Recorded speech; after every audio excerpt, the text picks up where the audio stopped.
This is another episode of 15 Rounds. I'm your host Gonzo. Today we are here with now T1 NA Pro Trevmak. Wait, is it Trevmak or Trevmark? Yeah, Trevmak. Trevmak, yeah. Trevmak. I never know with like the gamer tags, like when people start taking numbers and letters out, how you're supposed to pronounce them. So, 100%. but how are you doing today, man? I'm doing good. How are you? I'm doing excellent. This is another one like the Dianic episode that has taken way too long from the mention of hey, do you want to do this till this moment where we're actually finally sitting down and doing it. So it's always fun to like actually get these knocked out because I've been sitting on it for so long and I've like talked about it with other people and then I forget that I talk about it and then they'll ask me be like, hey, when is this coming out? And I'm like, oh yeah, I should probably get this done. Yeah. But It was a little bit of scheduling of my well, I end too. mean, when you go from T2 Darling to being the captain of an all rookie team, I can understand. But Yeah. what made you talking about going pro and you guys finally making T1? What was it about Rainbow Six Siege that made you want to play professionally and kind of get into pro league? So when I first started playing competitive in Siege, way back when, um, I didn't even know I didn't know pro video games. Like I kind of knew they were a thing, but I had no idea what it actually was about. So l- watching and playing Siege for the first time for me was my first time ever getting any competitive experience gaming wise. So I think at the moment, which is even true now, is it was something that I could get on, I could play, and every single day I would just see a little bit of improvement. And there's really no end game to it. You're never going to be 100% complete, have to put in zero effort and know everything. Literally every day is a learning process and a learning curve. So I found that fascinating. Yeah. So you had no, because I know a lot of people, they transition into. I mean, even me, I transitioned from casting Titanfall leagues into casting Rainbow. You went straight, no experience, no want or need for that competitiveness, just straight into Rainbow Six. Yeah, I literally never ever played a video or other competitive game in my life. So it was very, very new to me. And so Very early foreign. on, in your career, and I don't think a lot of people know how long you've actually played. But early on, you almost did, make Challenger League. When that happens, do you kind of set that bar for success unrealistically high, or was that kind of just a moment you can kind of look back on and go like, early we got kind of lucky, but the work wasn't there, and it was a good spot to kind of build from. Yeah, kind of like that Revenge Nation run I went on. It I wouldn't say we didn't expect to go that far, but to a certain extent, I would say that there's some truth to that. It was a weird situation because right after it was more or less anything. It just got a bunch of eyes on everyone on the team at that moment. That was the first time a lot of us were ever being talked about. Mm-hmm. So that in itself was good. Like that was just kind of an accomplishment. Um, but yeah, I think it did set some unrealistic expectations. But at the same time, I just really just didn't think we were ready, or got a little unlucky, wasn't really ready. I mean, if we were good enough, we would have made it. It just simple as that. Yeah, We just well, weren't and good this enough was at the time. also for people that don't know, like I said, how long you've been in. This was back in 2021. So I mean, you're coming like this is like peak COVID shutdown. This is when I feel like everyone kind of re-locked into pro league, and because there was really nothing else to do, Yeah, and so that whole time I think was crazy. And I had actually stepped away for a while because of COVID and just some mental health stuff. And I remember coming back and like the guys that I was watching in T2 are now like 3 year. T1 pros, and it's just like it was just a crazy explosion. I think in that kind of player base wanting to turn pro, and so it's kind of interesting to hear kind of someone that was in it talk about it. And I talked to a lot of people around T2 and T3, and one of the main things that's always talked about, even up until recently, with you guys is roster hopping.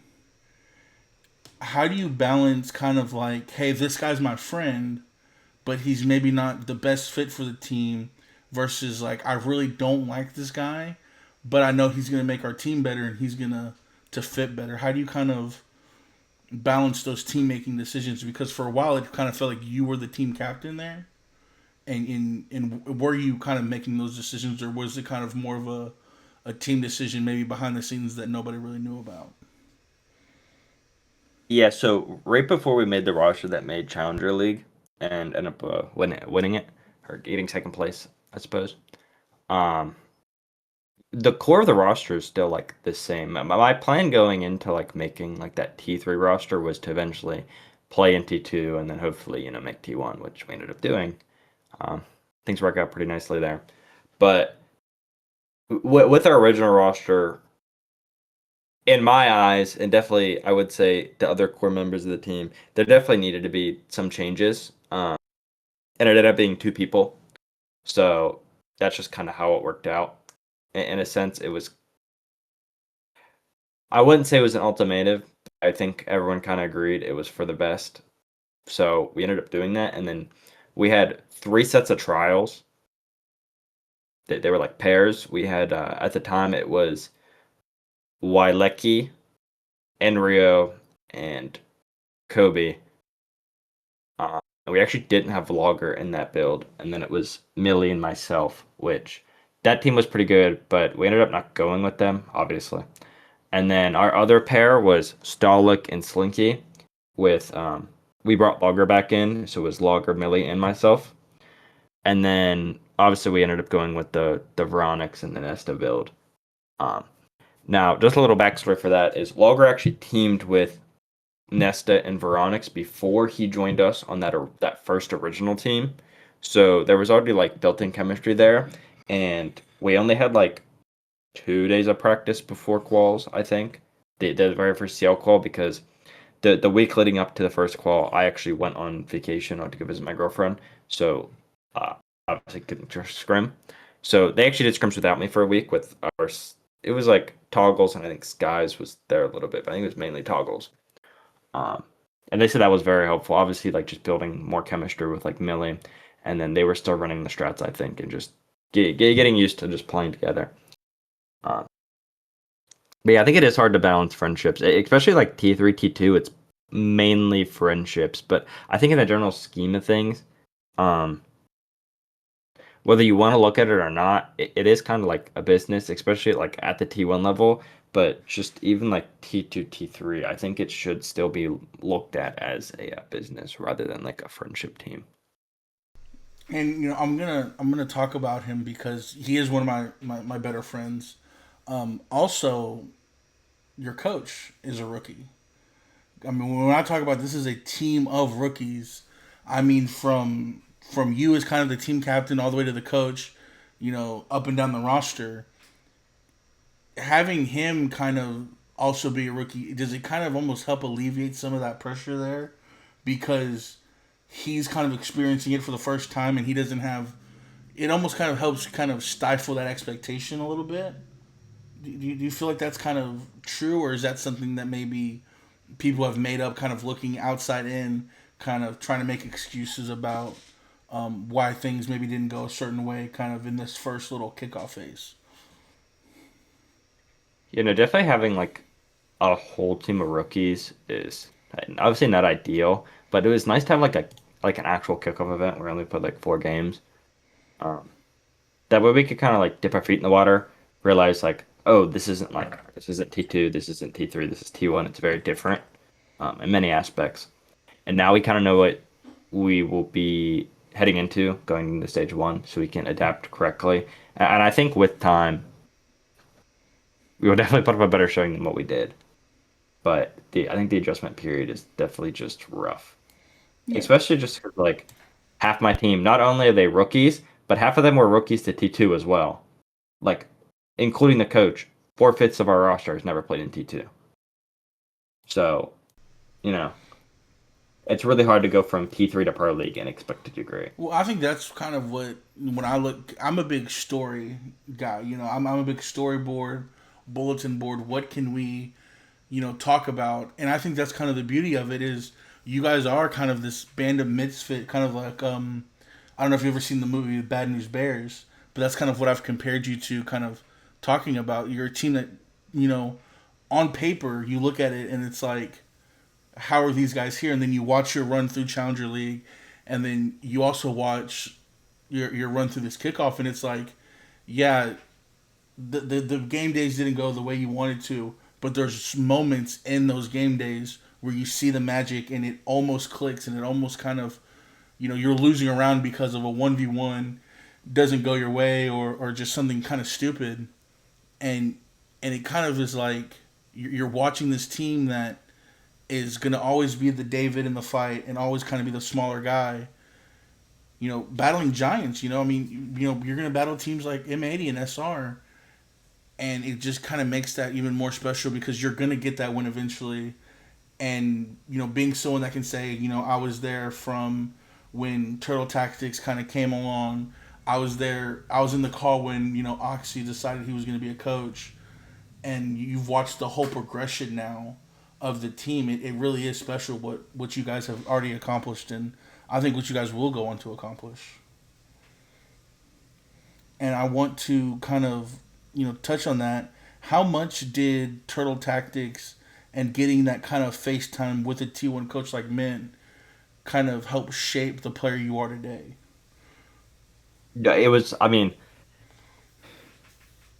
the best way to put it, I would say, is working with Mint, and obviously he's super experienced in his own right. Just being able to learn like more strategical depth was like the best thing because I had obviously an idea of like what I thought or how I thought the game should be played and how I think round should be played, but like having Mint there to like reinforce and give me that confidence, like oh, like I actually know what I'm doing. My calls like make sense, and just learning like some things. I mean, I was wrong about a lot of things too, and learning kind of like why I was wrong, or not even necessarily wrong, but I should be doing this instead because it just makes sense and it's better, was like 100% the reason I ever made like Pro League, just to be honest. Um, I would say just being on that team improved my like learning curve and my knowledge like 4 times faster than it would have if I just would have been by myself and like with my teammates. And so with being on that team and kind of everything you've learned from there, is there a lesson maybe that you would want not just like in like it is there mainly kind of a lesson you kind of take from that time in T2 and you've kind of stressed to your teammates now because like you said a lot of them don't have T2 experience at all. So is there kind of a lesson you want to share with everybody that really you think everyone in T2 probably needs to grasp and kind of understand before they make it to T1?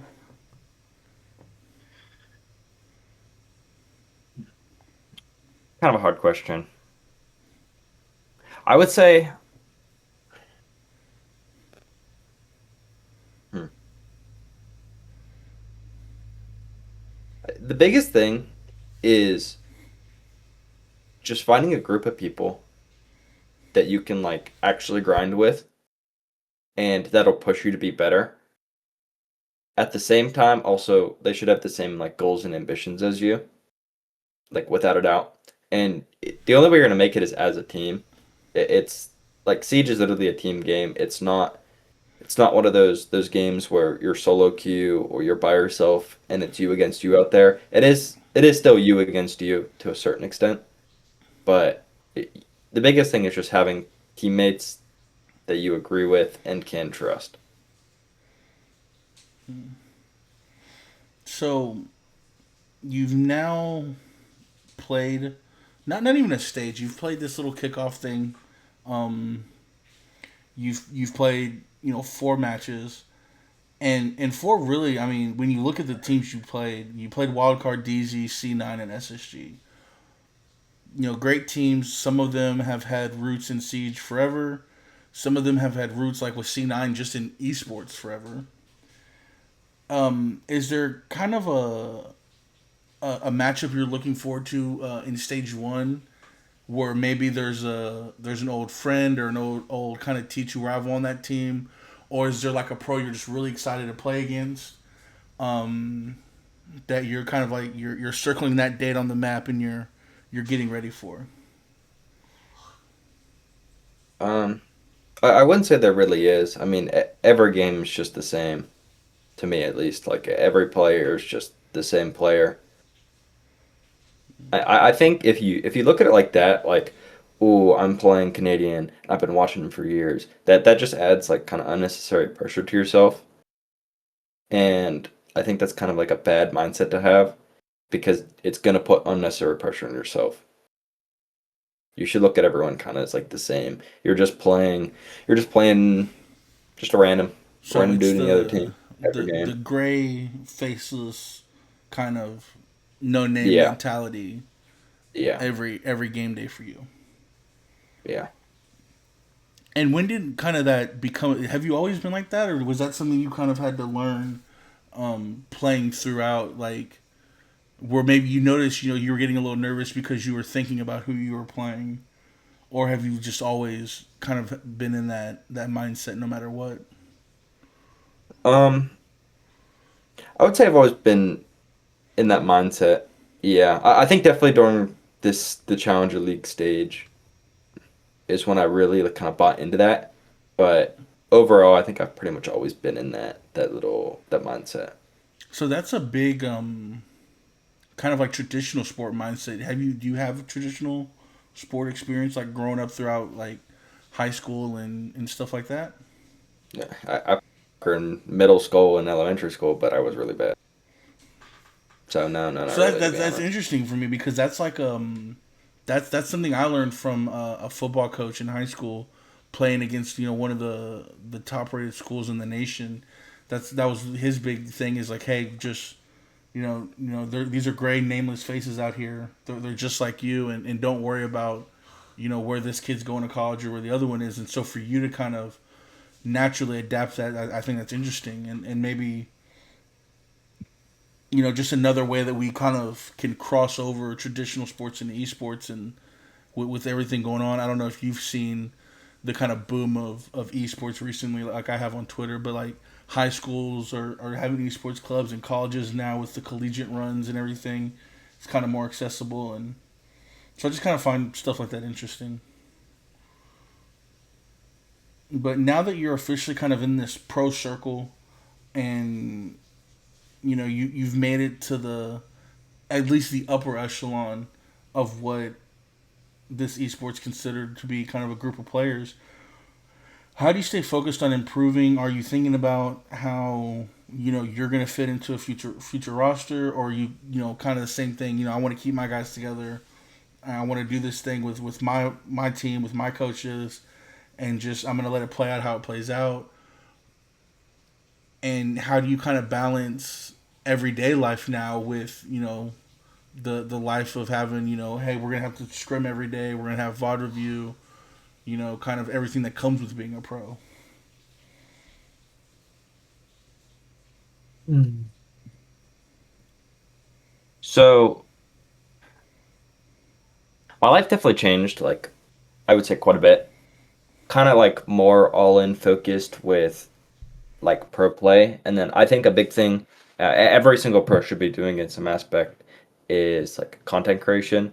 I think at least me personally, I actually enjoy like trying to teach people um, or just entertain people with like the game because obviously I'm good at it. I think I kind of have an obligation to teach people and or entertain people just because I am good at it and just watching and playing like other games, it's the same thing. I just watch other pros because they're better, and I think it's the easiest way to learn. uh, and like gather information. Sorry, what was the first part of that question? How do you make sure you're still improving? And while you're improving, are you focused on just yourself and maybe how you're going to fit into not a future roster as in a different team, but whatever the future of your current team looks like? Or are you trying to focus on, these are my five guys, we're all going to have to put in the work and be better? And are you trying to kind of make sure everyone's coming up together? Okay, so no matter what happens, whether I get poached in, next year or any of our other players get poached, doesn't really matter what's going to go on. With this team here, I want to build a solid culture. So even if I do get poached in the future, I'm able to bring parts of that culture and or the whole culture over because I think culture is super important within a team. Um, and that can include just how you treat your teammates, your practice schedule, rituals, any sort of thing like that. I don't like when teams are super like snaky. I Yeah. think that's obviously bad. Teams should be if you have a problem, talk to the team. Don't go talk to other players. Don't you know what I mean? Keep it within the team and keep it professional. Well, I kind of asked because, and I don't want to air out anyone's name or anything, but people are going to know what I'm talking about. But recently, last year, a certain team made cuts, and a player went on Twitter and pretty much aired out all the personal laundry, and was pretty much, hey, I got cut because it wasn't my fault. They made me play a role I wasn't comfortable with, and so it kind of then you kind of watch the games back and you start to wonder, was he really playing for a team at this point, or was he playing for himself? And I think that it's hard to balance because at the end of the day, yes, everyone wants to win a major and win a hammer and be on the best team possible, but it's also you can't selfishly just kind of look at yourself and get say, well, I'm going to get better, and if my teammates don't get better, I'll just move to a better team, because we've seen players, the best player on their team, not get picked up. And so I kind of think it's interesting, with such young guys like you have and such experienced guys, kind of what that mindset is to make sure everyone's on the same page, the culture's right, everyone's kind of doing what they should be doing, and nobody's thinking about making a lateral move or next step that would go against maybe, well, I don't really have to do this because this isn't going to matter because next stage I'm going to be with this team. You kind of understand what I'm talking about? Yeah, I just think that's a terrible mindset. Anyone who's competitive, like whether you're going to like another team or not, you should still be giving your all. I think if you don't, it's bad on you. It looks really bad. Yeah. Because at the end of the day, everyone wants to win. But I would say that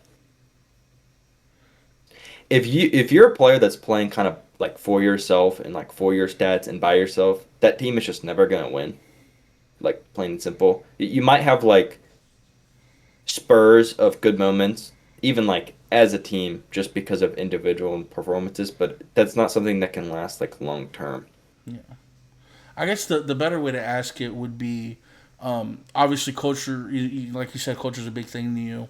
When there are maybe kind of bumps in the road culturally, do you instantly go to, well, maybe we need to make a roster change, or do you think, okay, how do we sit down and fix what we have now to where that doesn't have to become an issue?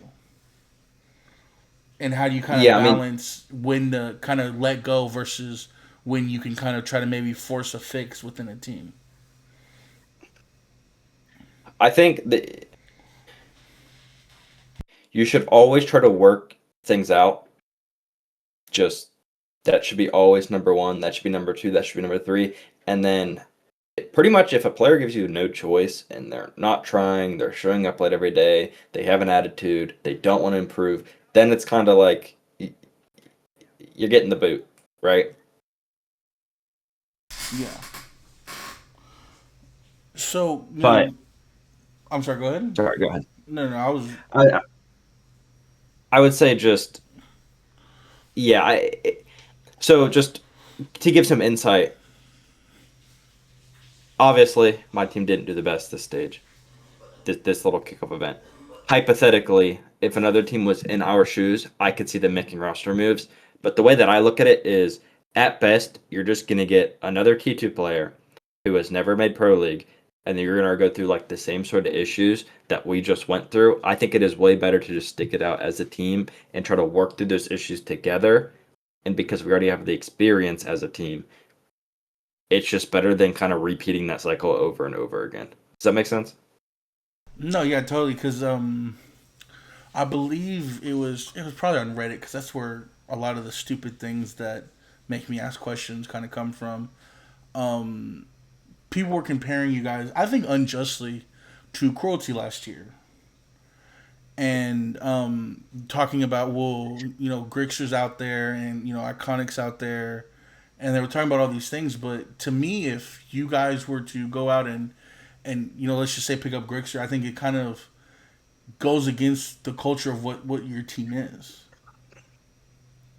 Yeah, 100%. And I don't think that I think you guys might do, I mean, maybe worse mentally and culturally by picking him up than you would by just trying to keep going and thugging it out, as you guys are, because your team, like I said, is the bad news bears. You guys are the rookies, the David of the fight, and kind of, I think that kind of lends a hand because you have such fresh perspectives on what Rainbow Six Pro League can look like and what the game can look like. Yeah, totally.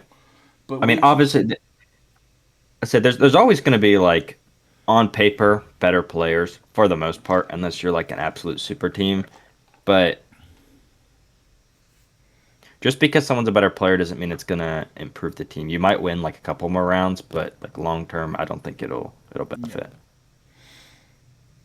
and with your long journey, obviously you started at the back end of 2020. At least in Pro League, how long have you been playing Rainbow at that point? Since I made Pro League, or since I started Since you playing started, competitive. I'm sorry, since you started playing comp, how long have you been playing Um, before I did 2021? the math. I think it was either 3 months or 6 months. It was not a long time at all. It was less than a year. I think at most it was 6 months, but I think it was less than that. Which is kind of crazy to be honest. Most people don't play competitive that early into playing the game. So Just I think for any obviously, game in general. that probably also lends to why your career in T2 and T3 was so long. But do you think being a comp player for so long, throughout so many metas and game changes, I mean, you look at the game 2 years ago, it was completely different. Now you're thinking you're going back, what, 5 years? Do you think that kind of helps you become a better player because you've had to understand and learn all these kind of metas and different builds of the game? Yeah, 100%. Um, I mean, experience is always good. I think there's no such thing as like bad experience. And I mean, I just have a lot of it. I've kind of seen a lot as well, so I can bring that onto teams and just playing for so long. But yeah, even like with me starting comp so early into me just playing the game was I actually don't recommend to anyone playing the game because I was playing just catch up the entire time for so long just because I was like I played comp when I was bad. So I had to get good, and then I had to learn comp. Like I had to get good at Siege fundamentally, and then learn like kind of the why and the how of competitive in like strategic sense. I would say. So, was there ever a moment early on where you're learning not just how to be a pro, but how to play the game in general, where you almost kind of walked away? Uh, yeah, 100%. I mean, I've taken like a couple breaks. There's actually a moment, or there was like a long moment where I just kind of didn't really ever take a break, and I kind of thought about it. I was like, well, I've like never really taken a break. Like maybe like a week or two when I went on vacation, but um, I think it was probably 2020 or 2021. I took a lengthy break. I've taken a couple of them, just like a month or two. Um, and I kind of just like played other games because no matter what, I'm kind of always going to play video games, just like who I am. And I like the whole reason I played Siege is just something to do when I got home from work and could hopefully make like a living from or extra money. Um, And then obviously like competing is fun, and I always enjoyed it. But now it's like a little different than just playing like little T3 or T2 leagues. And so with a lot of players in T2 and T3, obviously the goal is to make T1, right? To make NAL or SEL or EML or whatever that is for them. When you make it there, how do you not become complacent? Because for so long, for 5 years, the goal has been make an AL. Well, you've now accomplished that. How do you kind of redirect now the energy into, okay, I'm here. Well, now the goal has shifted to winning a major, winning a hammer. Yeah, I would say after I don't know which time it was of me playing in like Element or CL, but I ended up playing a stage, didn't obviously make Pro League, and it was really hard to go from playing just like T2 and then I was playing like T4 tournaments or like T3 tournaments even like lower tier.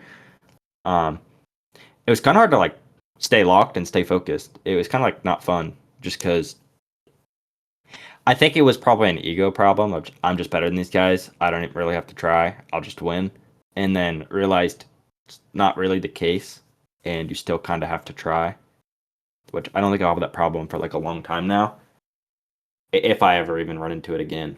But that was very, very hard, I would say, to even like keep on playing the game to go back to like the previous question. Um, just because going from like well, here's the best way to explain it is like there's a reason a lot of people who are pro for like 3, 4 years don't just go start playing T2 afterwards because it's just not the same. It's not the same game at all, I would say. But yeah, I would say like the next goal for sure is, at least for me, it's building like the team culture, building the team, and then hopefully like creating like a dynasty.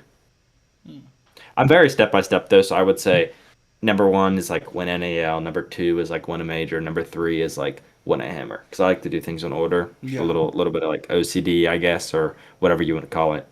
Um, but yeah, just obviously just win it all No, because no, I, everyone I wants I to. understand kind of wanting that, and I think it's more beneficial to and realistic to go. Okay, we've made it here to the dance. Now let's go ahead and maybe make top three, qualify for an event. Then let's go ahead and win it, and it's just I think more of a healthy kind of snowball effect almost that it can have on your mental. Because the next making top three now isn't so far away when you realize hey, there's 10 teams here. I mean, you got to be better than what, 6 or 7 of them. I hate, Yeah. I hate that I just said that. Um, yeah, you just got to be better than 3/4 of the field, and you're top three now. You're making events. You're up there. You're a household name now. Versus going, okay, well, next step is win a hammer. Well, it's like, well, hold on now. Now you're talking about having to win NAL. Going to a major, doing good enough to get invited to SI, and that's a whole that's trying to run before you walk. I feel like, but I like how you kind of think about it in a broken down way. Obviously, kickoff didn't go our way, but it is kind of the short format, kind of super compact, kind of weird thing that they have to do because the way the majors fall. When you look at the goals for stage one and stage two, what would you consider a successful year, and are you trying to win Rookie of the Year? I would say honestly, I didn't even think about the rookie of the year to be honest. That would be cool. Just who wouldn't want to do that? But yeah, I would say the goal now is just make a major, just step by step, make a major, do well at a major, hopefully win the major. And then I would say end goal for this year is to make invite, So would you like consider it at a the very least. successful year if you don't make invite or a major? I think it depends. Like if we go and we do very well at a major, but then we kind of miss out on an invite just because we got no SI points from this kickoff, so it kind of shoots us in the foot a little bit, or could end up shooting us in the foot like later into the year. So I think it would just depend. I'd have to re-answer that question at the end of the year. Okay, I like that. I like not putting parameters on things. Is there is there parts of your game that you're excited to get help on from? Because like I said, you're in that inner circle now of T1 players. Is there kind of parts of your game you're kind of ready for, maybe to work on with other pros now that you can kind of have access to them and maybe ask questions that before you really couldn't? Um, I'd say don't really get that lecture anymore because it was kind of weird. It's kind of funny because when we were in CL, it was like when we first made it, I think. I messaged I DM Gunner and I was like, hey, I was wondering like, would you mind like going through like a VOD review with me or whatever? And he was like, sure, sure. Um, but our schedules didn't really line up because obviously he was busy like preparing for kickoff, and then I was at the time playing my CL games. Um, but I messaged him right after we made it and was like, "Hey, so am I still getting that Vada lesson?" He said, nope, fuck you, good luck," or something along those lines. I thought was pretty funny. Okay, yeah. I mean, I figured there's probably some of that going on, but you never know. Kind of, you see a lot of pros playing with each other. When you look at like Gavin Dream play a lot, and so I was always interested in how much cross training through teams there are because a lot of guys play ranked with different lineups. You see the death stacks all the time on Twitter where you're running into like half DZ, half M80. Yeah, I would say the biggest up is honestly just ex pros or like analysts or like casters, but in a sense, it's still for the most part ex pros Yeah. rather than like current pros because like they are in a sense just, like, the enemy. So with we're talking about kind of the goal of going to a major, like the next goal is winning NAL and getting to qualify for a major. We have to now face the second unknown that you're going to face this year. First it was T1 play, but now it's international play. What have you even thought about what that could look like, or are you just focused on you know getting there and then whatever happens can happen? Kind of. I mean, you just need experience with it. It's kind of nice like during the kickoff event is it's NNA, it's in Salt Lake City. So teams are going to come over here and hopefully we're hoping to snag a bunch of international scrims just so we can like kind of see what other teams are doing, maybe steal some things, just improve. It's just like new ideas. So that's going to be very nice. But obviously scrims are way different than like game day. But just getting even like the international scrim experience will be nice.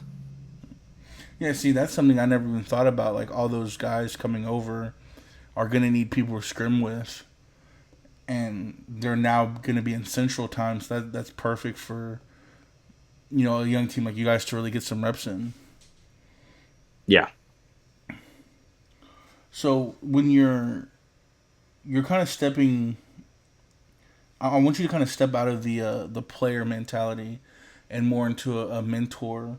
What is something that you hope young players can really take away from your journey and your story as you're stepping into this T1 spotlight for the first time? I mean, you're on the mainstream. Your name's up there. People, you know, 20,000 on the mainstream. We have co-streams of, where Jinxie's gonna stream it, and you're looking at 50,000 there. People are gonna know your name. What do you want kind of young players to take away from your story and in your journey? If I can do it, you can do it. Pretty much. Like if you really have a desire to go pro and you put in the hard work, eventually it will pay off, but it may take some time. Hopefully it doesn't take as long as it took me because it was longer than anticipated. But yeah, just give hope to new players. And I would say like the biggest thing is I just want to teach people. like kind of how to play the game. And the more content I think every pro produces, or just anyone who even plays the game in general, the more it'll attract other people into the game, which I always think is obviously a good thing because I think Siege is a very unique and special game. So shifting into kind of the talk about content creating and being a T1 pro, does the kind of noise being made around Spoit not affect the way you think about that? Or do you kind of look at that and you kind of know from a behind the scenes standpoint that it is just noise and it is just bullshit? Yeah, I mean, a lot of people just by a lot of people, I mean, no one knows what is going on within the team if you're outside the team. It's only people that are within the team. So anyone who's just talking is just talking to talk. They have no fucking idea what they're talking about. But that doesn't discourage you at all from maybe wanting to do content, No, because that could start a conversation around well, Trev is doing content now, so does he have split priorities? Is what they're calling it. no, I don't think so. No. All right. Well, I I just think the only want person who will know if it's gonna affect me is me. So if it ever does happen, obviously, I'll switch my priorities. But I just want you to know personally that if you ever decide to be a streamer only and leave T1, I'm gonna kill you.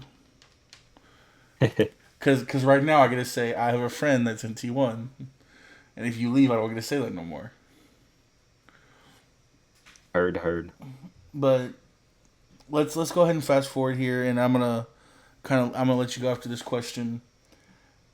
We sit down for your career retrospective in 10 years. Siege is now 20 years old.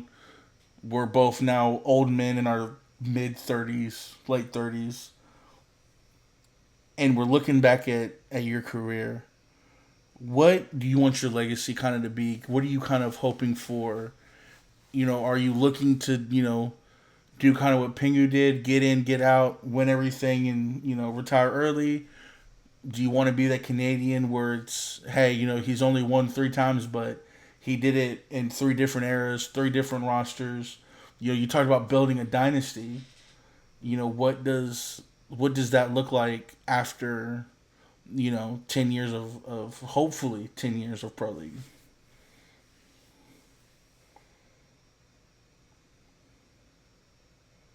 I think that's kind of hard to think about. Just because I don't know what's gonna happen. I don't even know if Siege is gonna be alive by then. Like I don't know if it has 10 years. Hopefully it does, but end of the day, I just have no idea. Well, You know. Trev, that's what's called a hypothetical. um. Hmm. All right, hopefully the game is still around, even if it's like a Siege 2 sort of situation. Just because I try to think like CS because I watch quite a bit of CS. Is even now with CS2, people still talk about like 1.6, and there's still players that are playing from the 1.6 era, um, and like plays and like championships and like runs, even from like CS:GO, which obviously wasn't too long ago. But yeah, I think it's kind of hard if the game doesn't exist, then it's hard to still be like known or Or talked do you about. want to go But the hopefully the the game, the Fabian route? Do you want to kind of have your career and then transition into coaching? I think those are kind of, I think, the big three of like blueprints of careers, because you have one that's kind of focused on longevity and doing it over different kind of generations and genre or in eras of the game.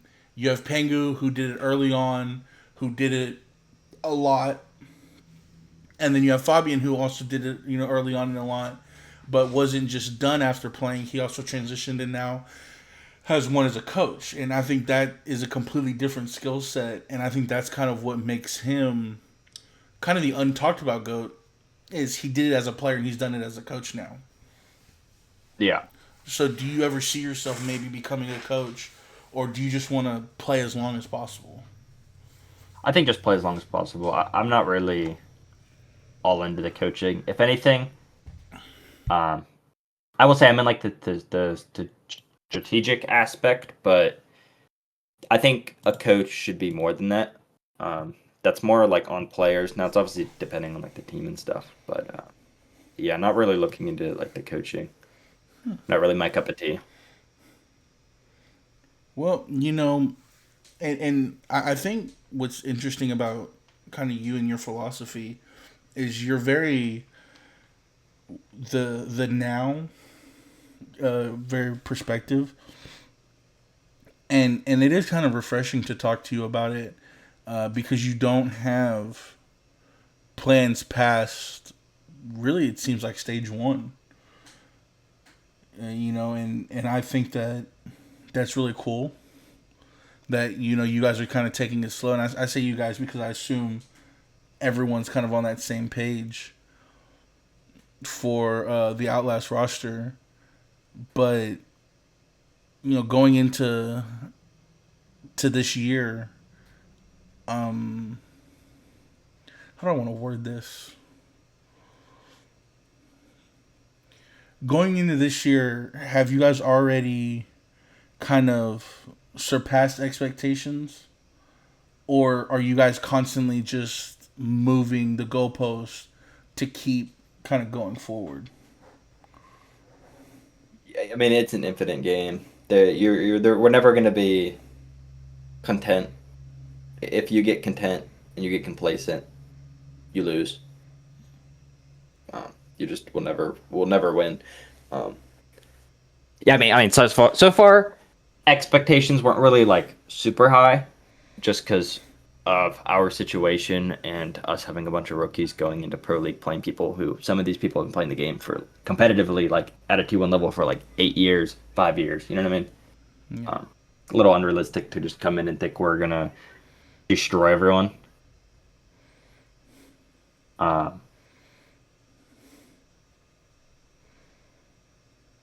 yeah, but I would say I think the reason I'm more like not thinking long term is doesn't really do a lot except just cause stress. Uh, and then you get caught up thinking about the what if. I think it's better to kind of think like in the moment, be present in the here and now. Well, that's all I have. That's been probably 17 rounds now. Um, Obviously, like I said, we wrote these questions way before you even made NAL, and then you made NAL, and it really complicated the schedule. Thanks for sitting down with me. Obviously, love you guys, love the roster, love Oxy and everybody. Is there anything you want to say before we go, or maybe promote? Obviously, I'm gonna link everything down below, like your Twitter and stuff. But is there anything you kind of want to put out there to the fans? Just thank you for the support, and hopefully everyone continues to do it. We will be better going into stage one. It'll be more competitive and more entertaining to watch. No, I think you guys did great. I love watching the games. And if you don't watch the Outlast games, watch them. They're great, great group of guys, great energy. And like I said, get on early. Go ahead and follow all the guys on Twitch. That way, in 2 or 3 years, you can follow age and flex that you were there from the beginning. Because one day, one of these guys are. I mean, they have to win a hammer or something. It's just the story has to end with an SI win, and if it doesn't, then somebody in the writers' room hates us. It's been Gonzo with 12 rounds with Trevmak. Hope you guys enjoyed. If you did, go ahead and like, subscribe, all that fancy stuff. Have a good one.